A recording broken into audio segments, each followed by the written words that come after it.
Marhaba. Before we get into the main video today, I want to give a quick update on the entrance requirements for Morocco. Morocco is now open for unvaccinated travelers, and vaccinated travelers no longer need to test to enter Morocco. Now, a couple of caveats. Let's get into the details. What does it count? Who counts as a vaccinated traveler? In order to be considered fully vaccinated, you have to have 3 doses or more. Unless you had the Johnson & Johnson, then of course 2 doses. Basically the full course plus at least 1 booster. Of course, there's a caveat to that as well.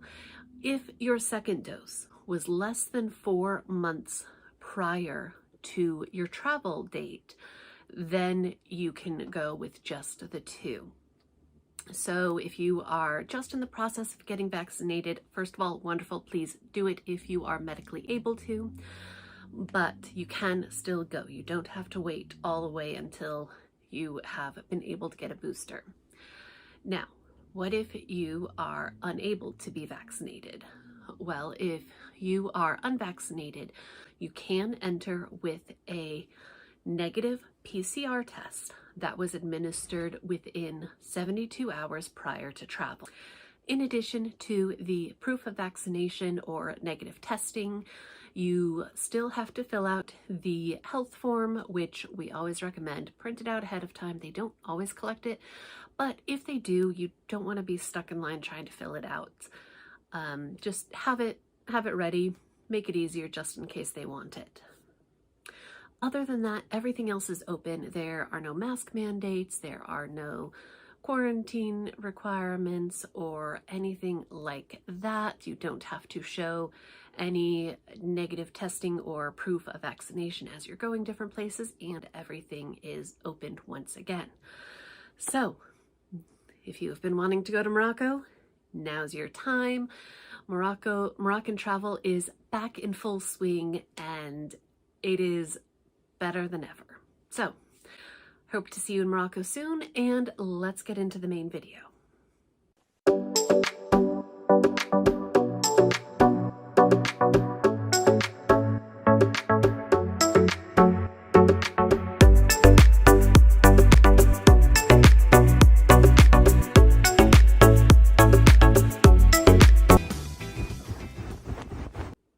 Marhaba. My name is Megan, and welcome to Wanderlust Voyages. We are here to tell you all about Morocco, from the cities to the culture to the cuisine. If you'd like to learn more about Morocco, please be sure to like this video and subscribe, hitting that notification bell so that you'll be notified of all of our future videos. First of all, I would like to apologize. I know it has been a hot minute since I have uploaded. As I mentioned right at the start, Morocco is so busy right now. This channel had begun as a quarantine project for me when business was very slow. However, now that everyone is wanting to get back to travel and going to Morocco, I have been absolutely swamped. But as I have so much more that I want to share with people about Morocco, I am definitely still going to be making videos. I love to talk about Morocco. Just ask anyone who has asked me to do a training, and then 2 hours later, they're wondering why they did that. So this gives me an outlet to share all that information about Morocco with everybody. So today is not strictly going to be Morocco focused, but one thing I did want to do is, as people are getting back to travel and the world is opening back up and people feel comfortable traveling again, the travel landscape does look a little bit different than it did pre-COVID. So let's talk about some of the travel advice as you are getting back out there to hopefully make sure that your trip goes smoothly. So let's start from the very beginning and let's talk about the tickets. Now, with so many interruptions, delays, reschedules, canceled flights, I highly recommend flying non-stop if you can. And I know sometimes it can be a little bit more expensive and you might save a lot of money if you go through 2 or 3 other stops, but it is not going to be worth it if you end up missing a flight due to something outside of your control. And if you are unable to do a direct flight, try to minimize connections through additional countries. This means if you are in the United States and you are wanting to go to Morocco, well, if you are not flying out of JFK, IAD, or MIA, you don't have a direct flight available. However, if you are able to get to one of those airports and then take the direct flight, it is going to be a bit easier because, again, you're not dealing with additional countries in terms of their security protocols, if they have changing COVID requirements, or even running into a situation where if something comes up and maybe there could be a language barrier trying to get it addressed. So try to go direct. If you are unable to fly direct, make sure that your layovers are at least 2 hours. This way, if your flight is a little bit delayed, it gives you a little buffer room. If there is, let's say, a long line of having to go through security again as you change terminals, then you again have that buffer room. Also, it will help ensure that your bags make the connection as well, because all parts of the airports are understaffed right now, and this includes people who load and unload your luggage. This brings me into my next point. Always make sure that you pack your absolute necessities, as well as at least a change of clothes and a couple changes of undergarments in case the worst happens and you have to make do for a little bit. Also, when you are purchasing your ticket, be aware of the limitations of your ticket. Now, a lot of planes have 2, 3, maybe 4 classes of service: first class, business, premium, economy, and economy, or maybe like Royal Maroc, it's just business and economy. However, within that, there are different classes of fares that have different limitations. Sometimes going with the absolute cheapest may save you a few bucks up front, but if anything goes wrong, you may end up losing it all. Some of the cheapest fares don't even allow for changes with a fee. Oftentimes you don't get to board until the very end, and you can't even pay to pick your seat. So those little things can really make a difference when you are at the airport and trying to get on the plane. Of course, if you have special requests for your seats, it is always worth it to just pay to get your seat ahead of time. Because of a lot of canceled flights, a lot of flights are fully booked. So if you think, oh, I can just wait until I check in and select my seat, then you might be sitting in the middle. Also, if you're traveling with someone, you're not necessarily going to be sitting with them. So if it is important for you to sit together, definitely make sure you can get your seats up front.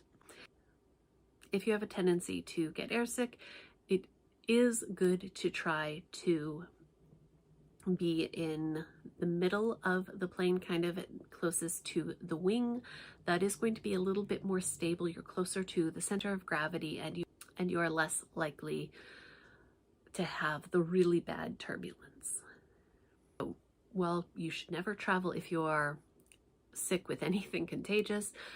I'm sure we've all been there where you get the traveler food poisoning, and if that happens to fall shortly before you're coming home, try to sit in the back by the bathrooms. There are usually fewer people back there. Oftentimes there is a galley in the back. If you need something such as a beverage or some crackers to settle your stomach, you are much closer to get the flight attendant's attention and get that a little bit easier. A couple of basic tips. As always, get there early. Don't think that just because you don't have to check bags or whatever, that you're going to be able to breeze right through. No, there's always hiccups. Even if you're like, oh, I have TSA pre-check if you're in the US, it's not going to be a big issue. Well, many times I've been through airports and guess what? TSA pre-check line is closed. So do not count on that. If you are flying domestically, get there at least 2 hours early.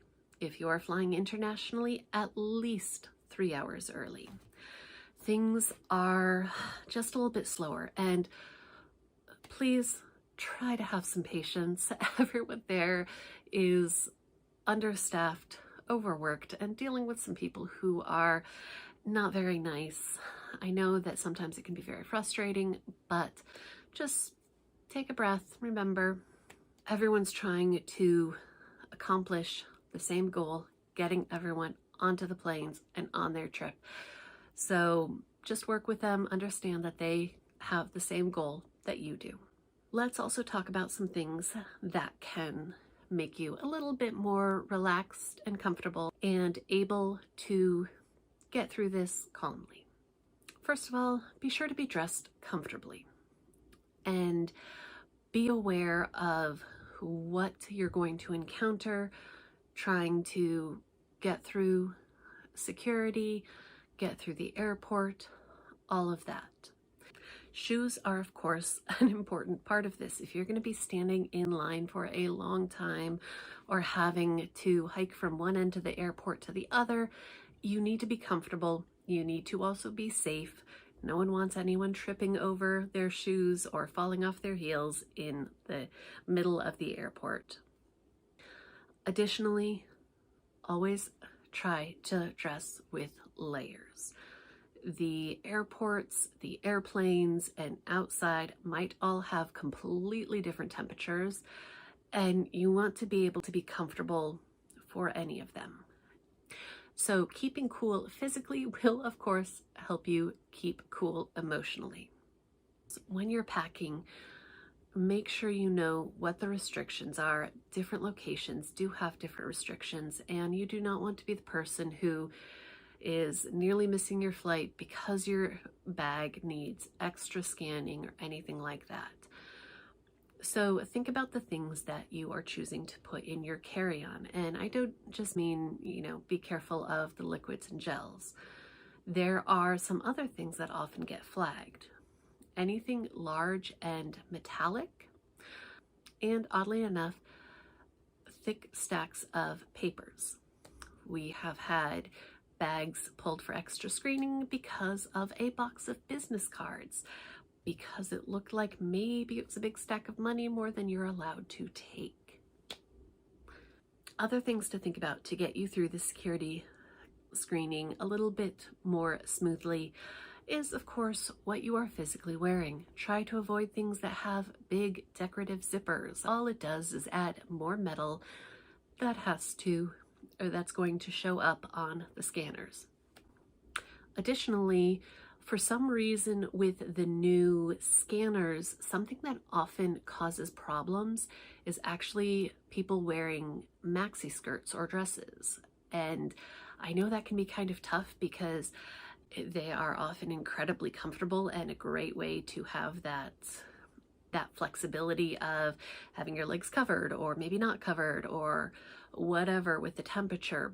But be prepared. A lot of times that's going to result in the pat down afterwards. All right, we have now gotten through security and we are finally on the plane.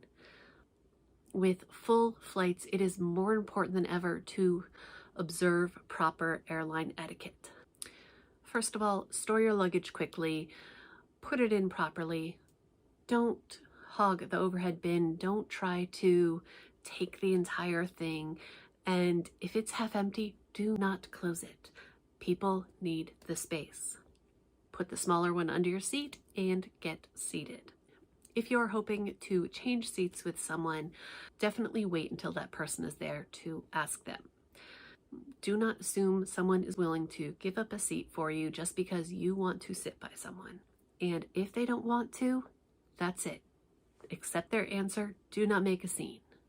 Also, things like use headphones. Nobody else wants to hear the noises of your game or your music or the movie you're watching, anything like that. Do not let your kids play things on full volume, and make sure that you have snacks, beverages, and something to entertain yourself and your children.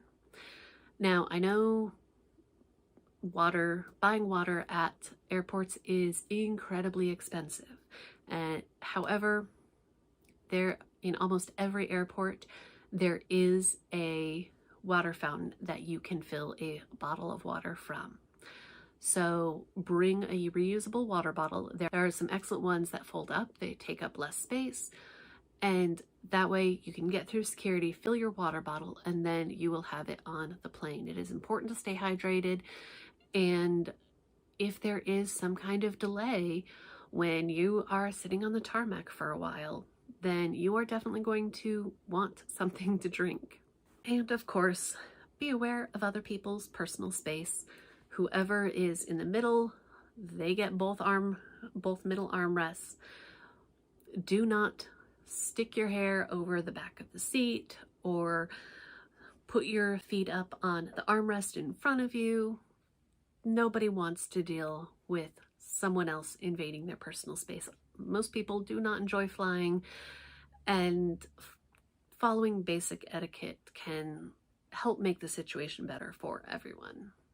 So a few other things to help your travel go a little bit smoother. First of all, do your research. I don't care if you are going across the country or across the world. You need to know what to expect, what you're in for, and to manage your expectations. Now, when I say do your research, I don't mean find out the history of it, but find out what to expect on the ground and the do's and don'ts of the culture. This also means be aware of what the norms are. Don't be the person who is inappropriately dressed for that location. Sometimes that can just be a cultural respect thing. Other times it can be something about let's not stand out as the very obvious tourist. Also, research things such as money. Where you're going, are they going to accept credit cards? Are you going to need local currency? Can you use other currencies? How can you get that currency? Should you get it from the airport? Should you withdraw it from an ATM? Should you get it before you leave your country? Look into those things. Also, research things such as norms around tipping or other manners, what to watch out for in terms of common scams that you might find in different countries. Make absolutely sure you know what their requirements are at this time. We had the unfortunate circumstance where someone was coming down from Europe for a weekend in Marrakesh, and they didn't pay attention to what type of test they would need to enter Morocco. They got a rapid antigen test and they were denied boarding because Morocco only accepts PCR tests. Make certain that you have the information that you need to enter the country where you are going. Another important thing is to have all of your information printed out, addresses, telephone numbers of where you're going, where you need to get to, in case you need to contact someone when you get on the ground or get a taxi somewhere and maybe your phone doesn't work on it. Don't rely on technology for storage of everything. However, because technology is wonderful, also look into how you can use your phone when you are traveling. Now, a lot of places you can get local SIM cards, and if that is your plan, make sure that your phone is fully unlocked prior to departing the US. Some companies require a certain amount of time of owning your phone before you are able to have it unlocked. Sometimes the process of unlocking can take a couple of days. Sometimes it needs to be done from a phone call from your phone. So if you are in another country and cannot use your phone number, well, that might be a little problematic for trying to swap out the SIM card. Also, compare rates. Some people are like, oh, I can have roaming, international roaming on my phone for $15 a day. Okay, in Morocco, you can have a local SIM and have the Wi-Fi for a 10-day trip for $5 to $10 in total. So even if you think like, oh, I've got it covered, that sounds totally reasonable, there might still be a better option. Of course, if you need to be able to answer your phone, that's a whole different thing. But if it's just, I need to have working Wi-Fi so I can look things up, I can use Google Maps, I can use whatever. Investigate the options for connectivity overseas. A great way to stay in touch with people is by using WhatsApp. I know some people don't really like other apps and things like that, but this is one that I do swear by because it is so useful. We use it every day and it is super reliable. It is usually more reliable than texting through iMessage. It's much better for sending pictures and videos, and you can send documents that way. And people don't have to be on the same type of phone. It's not like iMessage can only go to other iPhone users. It will work between all of those different systems. However, you do have to have it set up before you leave your home country. When you set it up, it needs to connect to your phone, which it does through your phone number. If you're not able to use your phone, you're not going to be able to get that set up. So get it loaded on your phone beforehand. Also, because it is becoming so popular, many different places are offering an option to call via WhatsApp. And so if you need to call your guide, your driver, your hotel, a lot of them will have a WhatsApp number. And so that will be a great way to be able to get in contact with whoever you need to.